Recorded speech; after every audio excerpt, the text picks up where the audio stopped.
संगत जी को प्रेम भरी राधा स्वामी जी। संगत जी, आज 13 अगस्त की सुबह महाराष्ट्र के अकोला सेंटर में एक बेहद प्रेमपूर्ण और भावुक वातावरण देखने को मिला। हुजूर जी ने संगत को पैदल दर्शन दिए और इसके बाद संगत के साथ सवाल जवाब भी किए।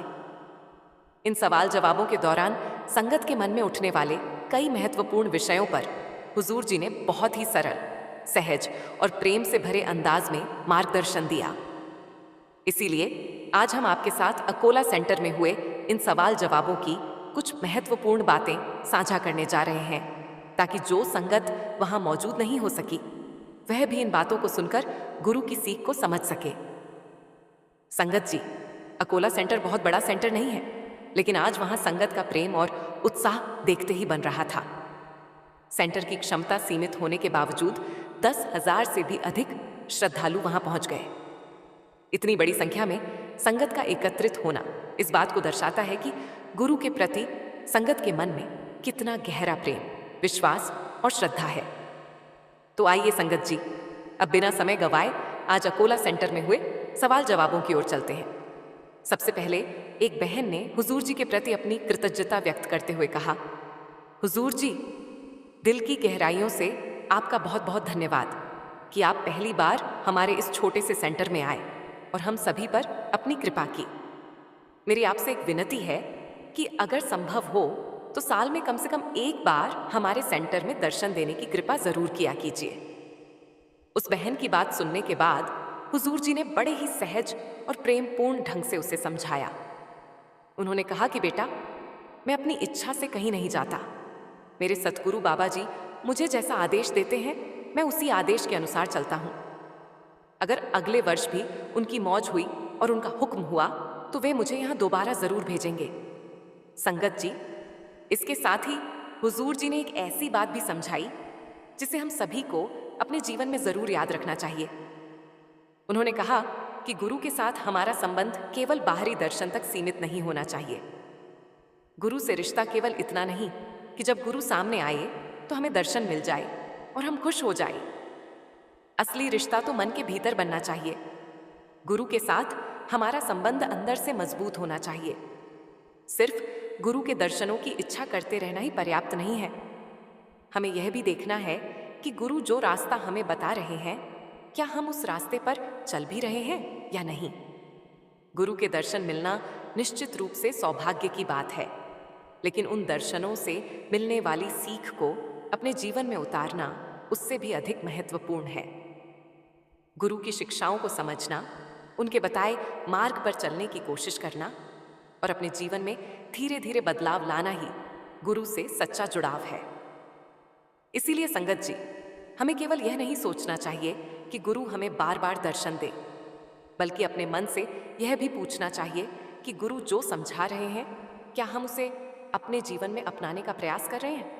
क्योंकि बाहरी दर्शन कुछ समय के लिए होते हैं, लेकिन गुरु की सीख अगर हमारे भीतर उतर जाए तो वही सीख हमारे पूरे जीवन को बदलने की ताकत रखती है। यही कारण है कि गुरु से रिश्ता केवल आंखों से नहीं, बल्कि दिल से और अपने कर्मों के माध्यम से जोड़ना चाहिए। क्योंकि वास्तविक परिवर्तन केवल दर्शन करने से नहीं, बल्कि गुरु की बात को समझकर अपने जीवन में अपनाने से आता है। इसके बाद एक भाई ने हुजूर जी के सामने अपनी बात रखते हुए कहा, हुजूर जी, मैं अपनी नौकरी से छुट्टी लेकर डेरा आता हूँ। यहाँ से ब्यास की दूरी बहुत ज़्यादा है और ट्रेन से सफ़र करने में लगभग 2 दिन लग जाते हैं। जब मैं अपने घर से ब्यास के लिए निकलता हूँ तो मन में बहुत उत्साह होता है। रास्ते भर यही सोचता हूँ कि डेरे पहुँचकर खूब सेवा करूँगा और ज़्यादा से ज़्यादा सेवा का लाभ लूँगा। लेकिन जब मैं डेरे पहुँच जाता हूँ तो वह उत्साह वैसा नहीं रहता। थोड़ी बहुत सेवा करने के बाद ही शरीर थकने लगता है। फिर मन में यह विचार आता है कि मैं जितनी सेवा करने के बारे में सोचकर आया था, उतनी कर ही नहीं पा रहा। भाई की बात सुनने के बाद हुजूर जी ने उसे बहुत ही प्रेम और सरलता से समझाया। उन्होंने कहा कि भाई साहब, मालिक हमारी सेवा की मात्रा या गिनती नहीं देखता, वह हमारे मन के भाव को देखता है। हमारे भीतर सेवा के प्रति कितनी सच्चाई और प्रेम है, यह अधिक महत्वपूर्ण है। इंसान का शरीर भी एक सीमा तक ही काम कर सकता है। लगातार काम करने के बाद शरीर का थक जाना स्वाभाविक है, इसमें कोई बुरी बात नहीं है। अगर मन में सेवा के प्रति सच्चा भाव मौजूद है तो थोड़े समय के लिए की गई सेवा भी बहुत बड़ी बात है। हुजूर जी ने यह भी समझाया कि सेवा करते समय हमें उसकी गिनती नहीं करनी चाहिए। हमें यह नहीं सोचना चाहिए कि मैंने कितने घंटे सेवा की, किसी दूसरे व्यक्ति ने कितनी सेवा की, या वह हमसे ज्यादा सेवा करके आगे निकल गया। हमें दूसरों से अपनी तुलना भी नहीं करनी चाहिए। अगर कोई व्यक्ति हमसे अधिक सेवा कर पा रहा है तो यह है उसकी क्षमता और परिस्थिति के अनुसार है। हमें अपनी स्थिति और अपने शरीर की क्षमता को समझते हुए सेवा करनी चाहिए। सेवा करनी है लेकिन अपने शरीर का ध्यान रखते हुए। शरीर साथ देगा तो सेवा भी अच्छे भाव से हो पाएगी। इसीलिए न तो सेवा को केवल संख्या या घंटों में मापना है और न ही किसी दूसरे से अपनी तुलना करनी है। सबसे महत्वपूर्ण बात यह है कि हमारे मन में सेवा के प्रति प्रेम और सच्चा भाव होना चाहिए। मालिक हमारे बाहरी प्रदर्शन से अधिक हमारे अंदर की भावना को देखता है। इसीलिए संगत जी, जितनी सेवा हमारे शरीर और परिस्थितियों के अनुसार हो सके उसे पूरे प्रेम और श्रद्धा से करें और यह सोचकर कभी निराश न हो कि हम दूसरों जितनी सेवा नहीं कर पाए। गुरु के दरबार में सेवा की गिनती से अधिक महत्व उस भाव का है जिसके साथ सेवा की जाती है। संतुलन बनाकर चलेंगे तो ही सेवा हो पाएगी। फिर एक लड़के ने कहा कि हुजूर जी, मेरी उम्र 32 साल है और मैंने अभी तक शादी नहीं की। मेरे परिवार वाले, खास तौर पर मेरी दोनों बहनें पीछे लगी हुई हैं कि मैं शादी कर लूं। मैंने उनसे कहा था कि अगर बाबा जी का हुक्म हुआ तो ही मैं शादी करूंगा। अब आप ही बताइए, क्या मुझे शादी करनी चाहिए? इस सवाल पर सारी संगत हंसने लगी थी। फिर हुजूर जी ने कहा कि बेटा, ये आपका निजी मामला है, मैं बीच में बीचोलिया बनकर बुरा क्यों बनूं? ये सुनते ही संगत फिर से हंसने लगी थी। फिर हुजूर जी ने आगे कहा कि बाबा जी बार बार कहते हैं, शादी वो लड्डू है जो खाए वो भी पछताए और जो न खाए वो भी पछताए। इस बात पर संगत फिर से हंसने लगी थी। फिर हुजूर जी बोले, जब पछताना ही है तो लड्डू खाकर पछता ले। इस बात पर संगत फिर से हंसने लगी थी। फिर एक सत्संगी भाई ने हुजूर जी के सामने अपनी जिज्ञासा रखते हुए कहा, हुजूर जी, मेरे मन में एक बात समझ नहीं आती। इंसान इस संसार में आते ही धीरे धीरे बहुत सी चीजें सीखता है। बचपन में चलना सीखता है, फिर बोलना, पढ़ना, काम करना, लोगों से व्यवहार करना और अपने परिवार की जिम्मेदारियां उठाना सीख जाता है। लेकिन एक बात ऐसी है जिसका उसे शुरू से ही पता होता है कि एक दिन यह जीवन समाप्त हो जाना है। इसके बावजूद इंसान अपने जीवन को सही दिशा देने और उस अंतिम समय के लिए तैयार होने की कोशिश क्यों नहीं करता? क्या उसे बचपन से ही यह समझ नहीं जाना चाहिए कि असली तैयारी किस चीज की करनी है? हुजूर जी ने बड़े सहज भाव से समझाया, बेटा, मनुष्य का स्वभाव ही कुछ ऐसा है कि जिस बात का होना पक्का है उसी के बारे में वह सबसे कम विचार करता है। उसे मालूम है कि एक दिन इस शरीर को छोड़कर जाना पड़ेगा, लेकिन फिर भी उसकी ज्यादातर मेहनत उन चीजों को हासिल करने में लगी रहती है जिनका पता नहीं अगले पल रहेंगी भी या नहीं। इंसान अपने बच्चों की पढ़ाई और भविष्य के बारे में सोचता है, मकान बनाने की चिंता करता है, व्यापार को आगे बढ़ाने की योजनाएं बनाता है और परिवार की जरूरतों के लिए दिन रात परिश्रम करता है। लेकिन जिस यात्रा पर उसे अकेले जाना है उसकी तैयारी के बारे में वह बहुत कम सोचता है। दुनियावी फर्ज निभाना गलत नहीं है बेटा। परिवार का पालन पोषण करना, मेहनत करना, अपने कर्तव्यों को ईमानदारी से पूरा करना जरूरी है। लेकिन इन सब के बीच उस सबसे बड़ी जिम्मेदारी को भुला देना भी ठीक नहीं जो हमारी अपनी आत्मा से जुड़ी हुई है। तुम अपने घर परिवार को संभालो, अपने काम में पूरी लगन लगाओ और अपनी जिम्मेदारियों से पीछे मत हटो। मगर हर दिन कुछ पल अपने आप को यह याद जरूर दिलाओ कि मेरा जन्म केवल संसार के काम पूरे करने के लिए नहीं हुआ। मुझे अपने असली घर की ओर जाने के लिए भी कुछ कमाई करनी है। मुझे भीतर से भी खाली हाथ नहीं जाना। इसके बाद एक दूसरे भाई ने सवाल किया, हुजूर जी, कई बार मन में किसी अच्छे काम को करने की बहुत इच्छा पैदा होती है। हम खुद से तय करते हैं कि अब इसे जरूर करेंगे, लेकिन जब वास्तव में उस काम को शुरू करने का अवसर आता है तो मन अचानक कोई ना कोई बहाना बना देता है। कभी लगता है कि आज बहुत थकान है, कभी कोई दूसरा काम जरूरी लगने लगता है, और कभी मन कहता है कि अभी परिस्थितियां ठीक नहीं हैं, बाद में शुरू करेंगे। आखिर ऐसा क्यों होता है कि संकल्प हम खुद लेते हैं, लेकिन समय आने पर उसी संकल्प को छोड़ भी देते हैं? हुजूर जी ने कहा, बेटा, इसकी वजह यह है कि कई बार सही दिशा में उठने वाला विचार आत्मा की ओर से आता है, जबकि उसे टालने वाले तर्क मन की तरफ से आते हैं। मन अपनी पुरानी चाल और आदतों को छोड़ना नहीं चाहता। उसे वही जीवन आसान लगता है जिसे वह वर्षों से जीता आया है। मान लो कोई आदमी रोज अपने घर जाने के लिए एक ही रास्ते का इस्तेमाल करता है। अचानक उसे कहा जाए कि आज दूसरे रास्ते से जाओ।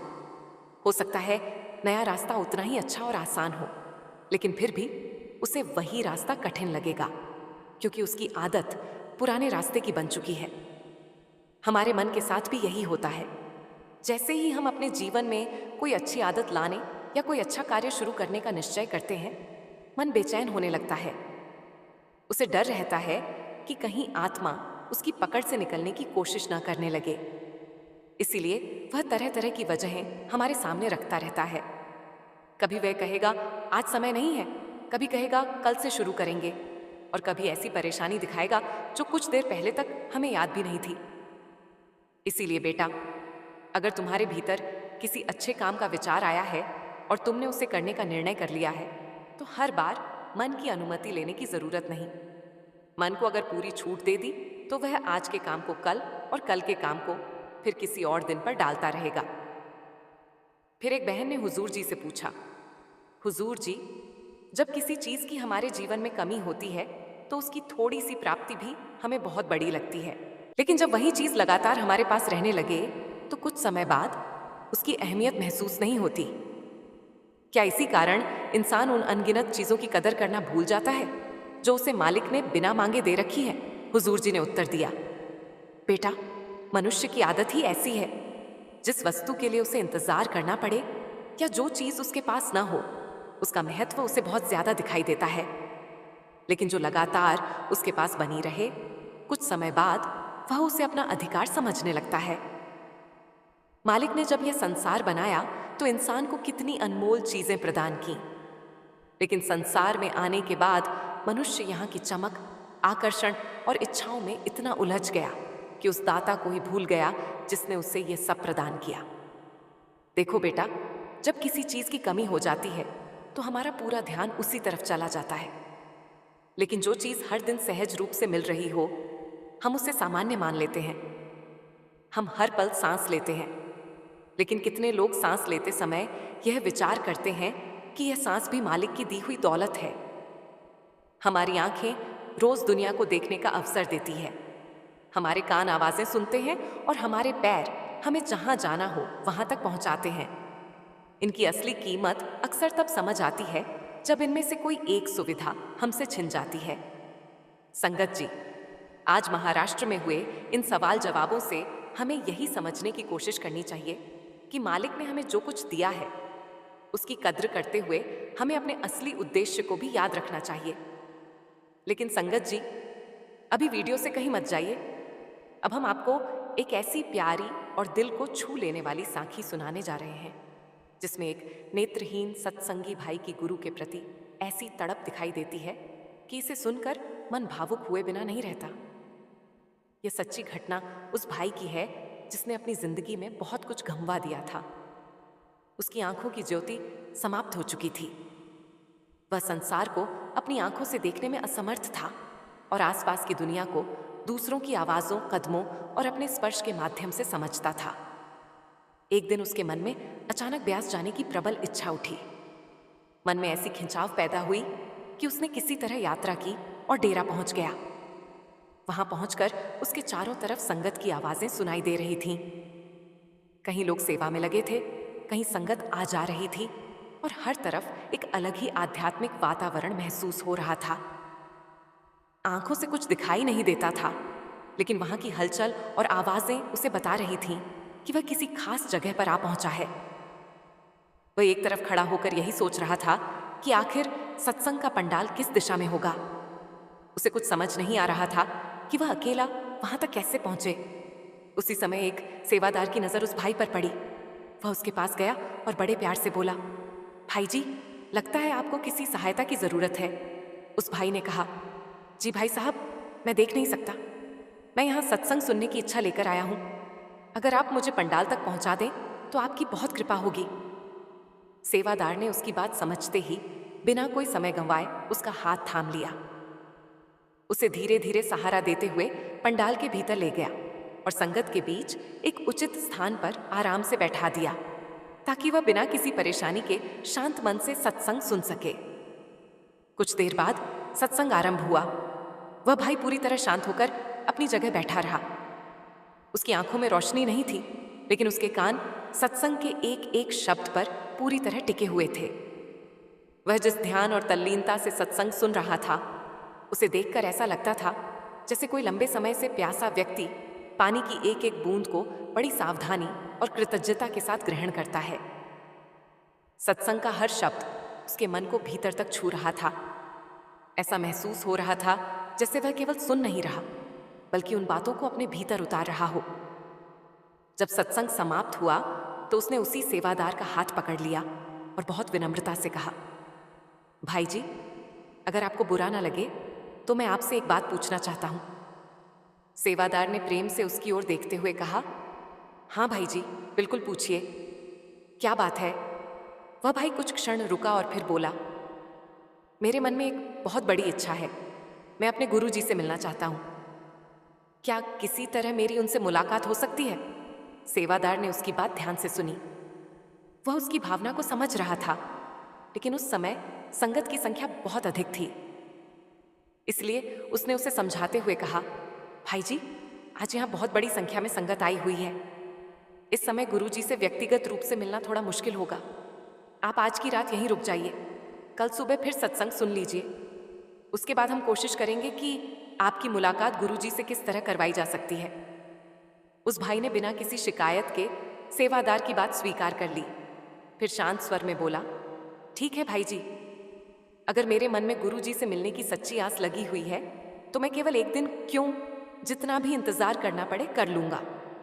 जब मन में मिलने की तड़प हो तो इंतजार भी मुश्किल नहीं लगता। सेवादार ने उसकी भावना को समझते हुए उसके रात में ठहरने की व्यवस्था कर दी।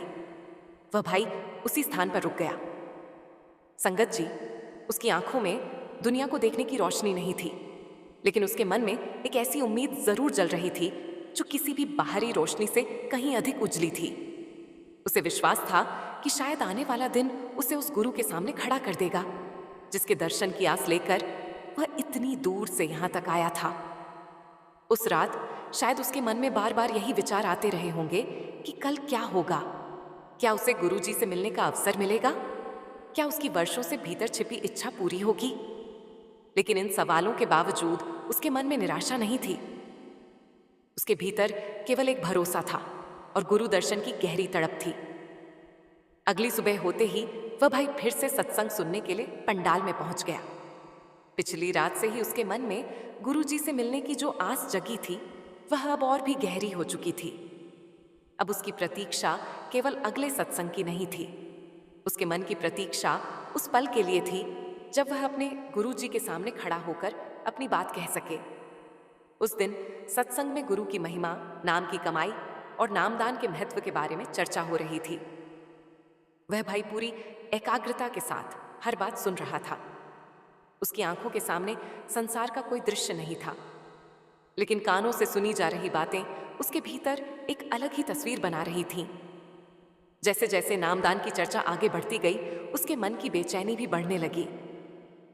उसके मन में बार बार एक ही सवाल उठ रहा था, अगर यही वह मार्ग है जिसके माध्यम से कोई इंसान अपने मालिक तक पहुंच सकता है, अगर इसी राह पर चलकर आत्मा अपने वास्तविक घर की ओर लौट सकती है, तो फिर मुझे भी इस पवित्र मार्ग पर चलने का अवसर क्यों ना मिले। इन विचारों ने उसके मन को भीतर तक झकझोर दिया। उसकी आंखों से धीरे धीरे आंसू बहने लगे। उसने खुद को संभालने की बहुत कोशिश की, लेकिन उसके भीतर उठ रही उस तड़प को रोक पाना अब उसके लिए मुश्किल होता जा रहा था। उसे ऐसा महसूस हो रहा था जैसे जिस सत्य की तलाश उसे यहाँ तक खींच लाई है, शायद उसी सत्य की ओर जाने का रास्ता आज उसके सामने खुल रहा है।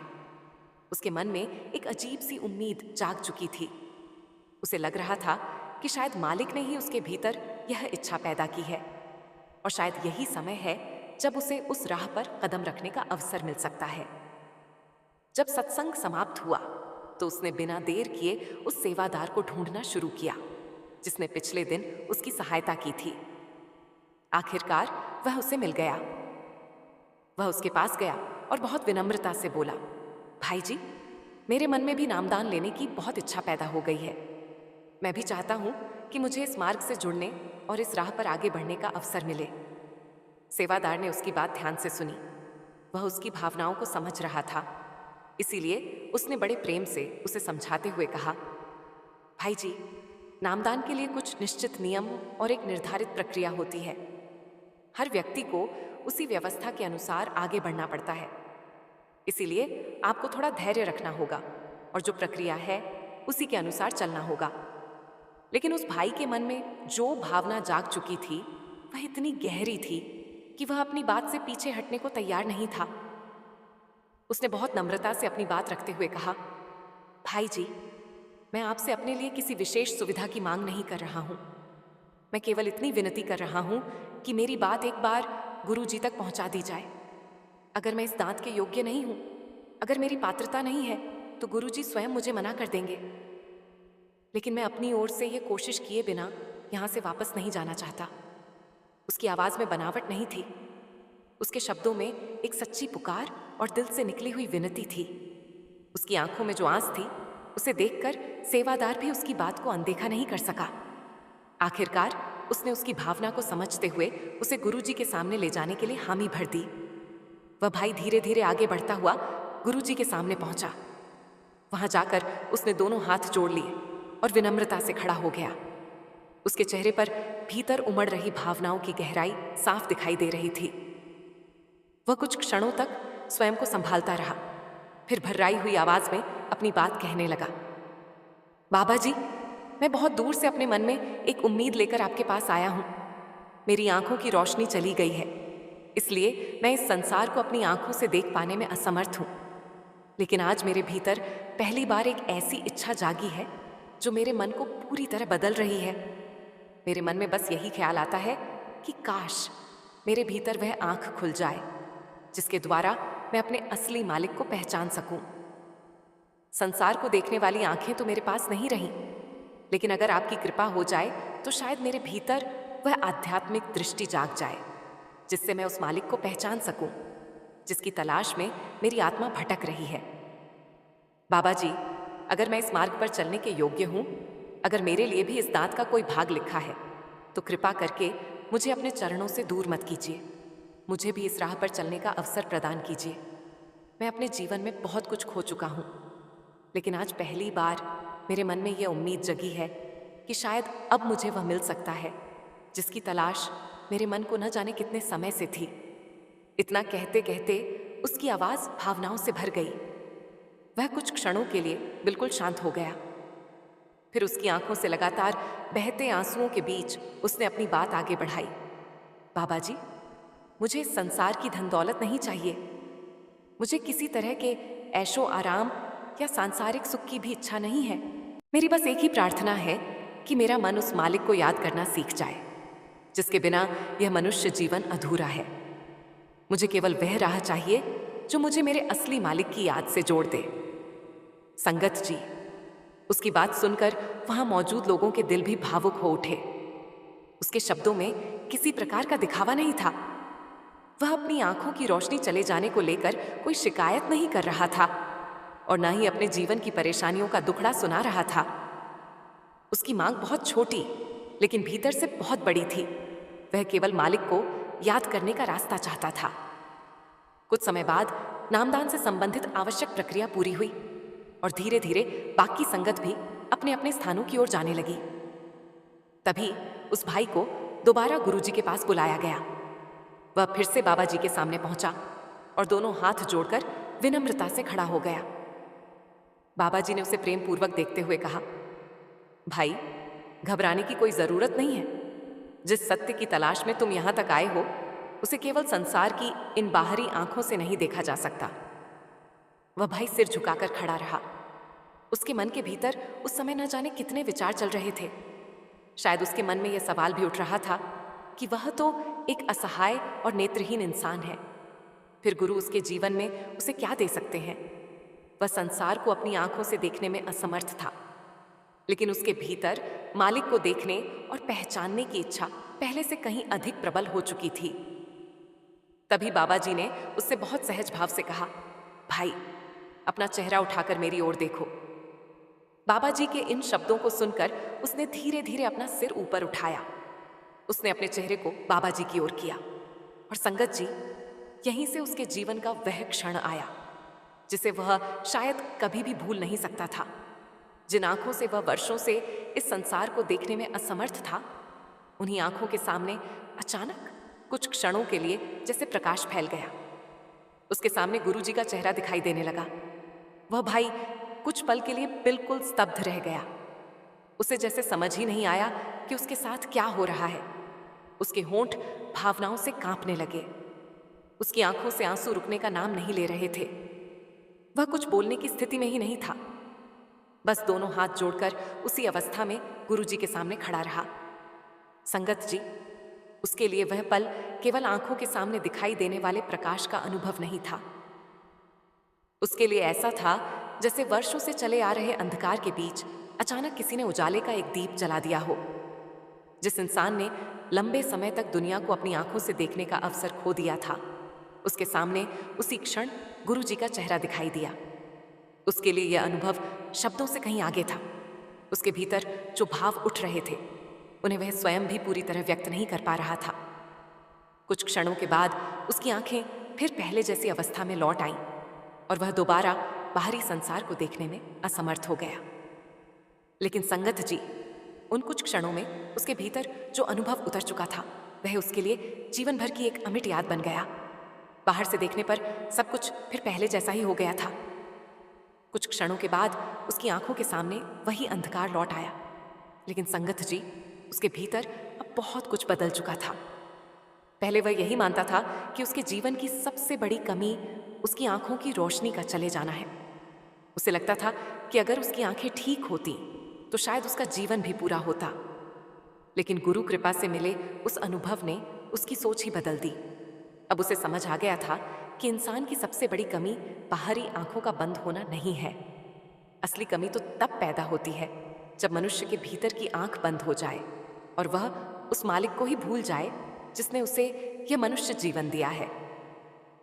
संगत जी, उस दिन बाबा जी ने उस भाई को नाम की दात प्रदान की। इसके बाद उसके जीवन का आधार ही बदल गया। उसने नाम और सिमरन को अपने जीवन का सबसे बड़ा सहारा बनाने का प्रयास शुरू कर दिया। अब उसके लिए जिंदगी को देखने का नजरिया पहले जैसा नहीं रहा था। जहां भी वह रहता, अपनी रोजमर्रा की व्यस्तताओं में से समय निकालने की कोशिश करता और भजन सिमरन के अभ्यास में बैठता। लेकिन संगत जी, साधना का मार्ग हमेशा आसान नहीं होता।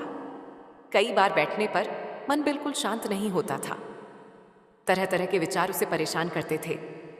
कभी ऐसा भी होता कि भीतर से भजन सिमरन करने की इच्छा ही नहीं होती थी।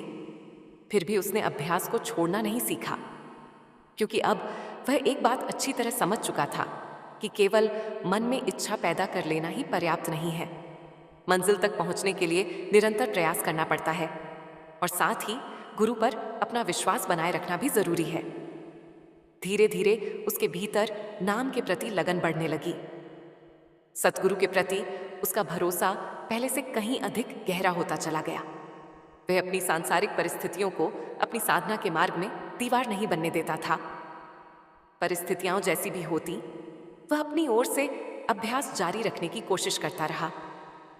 धीरे धीरे उसकी छोटी छोटी साधनाएं एक गहरी आध्यात्मिक यात्रा का रूप लेने लगी।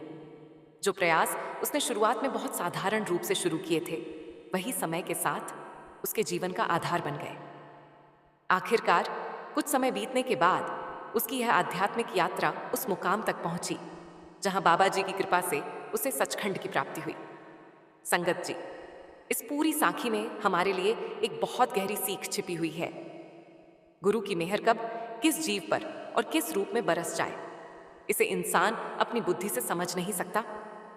किसी के जीवन में कृपा किस माध्यम से आएगी, कब उसका रास्ता खुलेगा और किस क्षण उसके जीवन की दिशा बदल जाएगी, यह सब गुरु की मौज पर निर्भर है। हमारे हाथ में केवल इतना है कि हम अपनी ओर से सच्चे मन से अरदास करते रहें, अपने प्रयासों में कमी न आने दें और हर परिस्थिति में गुरु के प्रति अपना विश्वास बनाए रखें। कई बार साधना का मार्ग कठिन महसूस हो सकता है, कभी मन भजन में नहीं लगता, कभी विचार परेशान करते हैं और कभी जीवन की परिस्थितियां हमारे अनुकूल नहीं होती। लेकिन ऐसे समय में भी हमें अपनी कोशिश छोड़नी नहीं चाहिए, क्योंकि हमें नहीं पता कि गुरु की कृपा किस पल हमारे जीवन में कौन सा परिवर्तन लेकर आ जाए। इसीलिए संगत जी, हमें परिणाम की चिंता में अपने प्रयास को रोकना नहीं चाहिए। हमारा काम है कि हम पूरी ईमानदारी और सच्चे भाव से अपनी ओर से कोशिश करते रहें। नाम सिमरन और भजन बंदगी के लिए अपने जीवन में नियमित रूप से समय निकालें और परिस्थितियां चाहे जैसी भी हों, गुरु की दया और उनकी मौज पर भरोसा बनाए रखें। कभी हमें लगे कि हमारी साधना बहुत कम है, कभी लगे कि हमारा मन साथ नहीं दे रहा और कभी ऐसा महसूस हो कि हम आगे नहीं बढ़ पा रहे, तब भी निराश होने की जरूरत नहीं है। सच्चे मन से किया गया छोटा सा प्रयास भी व्यर्थ नहीं जाता। बस आवश्यकता इस बात की है कि हम अपनी ओर से रास्ते पर चलते रहें और गुरु का हाथ थामे रखें। संगत जी, अगर आज की यह साखी आपको अच्छी लगी हो और इसके माध्यम से आपके मन को भी कोई सीख मिली हो, तो कमेंट में प्रेम और श्रद्धा के साथ राधा स्वामी जरूर लिखिए। और अगर आप आगे भी ऐसी ही आध्यात्मिक साखियां, गुरु की शिक्षाएं और जीवन को सही दिशा देने वाले प्रेरणादायक प्रसंग सुनना चाहते हैं, तो हमारे चैनल को सब्सक्राइब करना बिल्कुल न भूलें। राधा स्वामी जी।